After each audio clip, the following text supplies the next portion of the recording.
그때 인공수정하는 거를 영상으로 남겨보려고 했는데 못 남겼어요. 그 이유가 뭐냐면 남편하고 조금 다툼이 있어가지고 아주 냉랭한 상태로 인공수정을 하러 가게 됩니다. 싸워서 막 해놓고 인공수정은 어쨌든 해온 게 있으니까 이렇게 하게 됐어요. 호르몬 주사도 맞고 뭐 여러 가지 주사 맞으니까 좀 약간 섭섭한 것도 생기고 이게 왜 자꾸 여자한테만 이렇게 맞는 게 변화하는 게 너무 힘든 거예요. 저 혼자 느끼기에는. 제가 이제 인공수정이라는 걸 하는, 물론 시험관보다는 훨씬 작은 횟수로 병원을 가고 해야 하지만 어쨌든 아침에 여러 번 이렇게 병원을 가야 하고 그리고 초음파도 해야 하고 제 일상은 막 이렇게 자꾸 바뀌고 아침에 부지런해져야 되고 뭐 해야 되고 약 먹어야 되고 막 이렇게 약 주사도 맞아야 되고 이런데 남편은 하나도 바뀌지 않는 거예요. 그리고 다툼이 됐고 그래서 인공수정 하기 전날 엄청 크게 싸운 거예요. 그래서 인공수정 하러 가는 날 이렇게 운전석에 남편, 운전 뒷좌석에 이렇게 앉아가지고 아주 냉랭한 상태로 인공수정 하고 가게 됩니다. 인공수정 한 거부터 먼저 말씀을 드리면 일단은 통증이 별로 아프진 않다고 해서 별로 걱정을 안 했었는데 저는 생각보다 되게 뻐근하고 좀 그런 느낌은 있긴 하더라고요. 그냥 정말 간단하게 그냥 끝날 줄 알았는데 생각보다 이제 통증이 조금 있었고 출혈이 좀 있긴 했어요. 그래서 그러고 한 이틀 정도는 출혈이 조금씩 피비침이 계속 있긴 하더라고요. 그래서 그렇구나 했고 일단은 의사쌤이 하기 전에 이제 남편의 이제 정자 수나 이런 거를 먼저 확인해 보시는데 되게 긍정적으로 말씀해 주신 거는 일단 정상 평균치의 3배 정도 되는 숫자가 있고 괜찮다, 상태가 좋다, 그러니까 3배나 된다고 하시니까 일단 긍정적이게 시술을 시작할 수 있었던 것 같아요. 좀 기대도 되고 그리고 이제 시술을 끝나고 나오면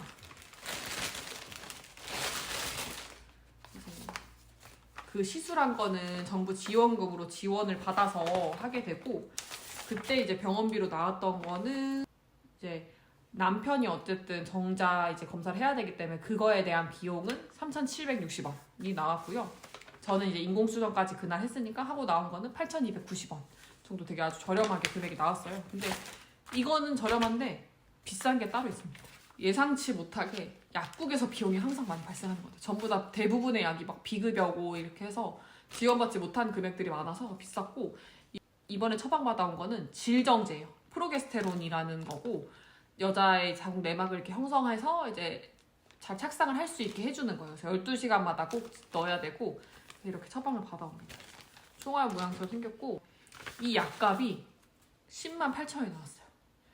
이게 지원금이 하나도 없다 보니까 비급여에서 10만 8천 원이라는 금액을 내고 왔습니다. 그래서 느끼는 건데 정부 지원금을 받아서 저렴하지만 참 약값은 계속 비싸다 뭐 이런 생각이 들었어요.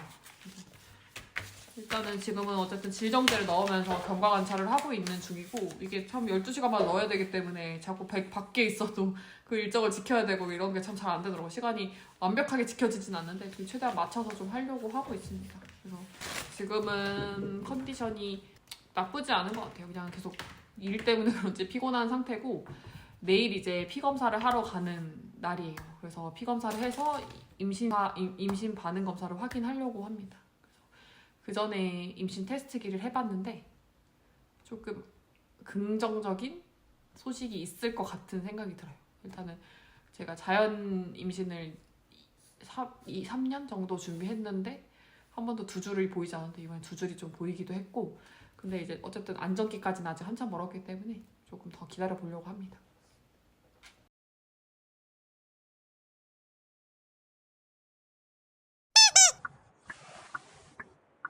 오늘은 아침에 반차를 내고 병원에 왔습니다.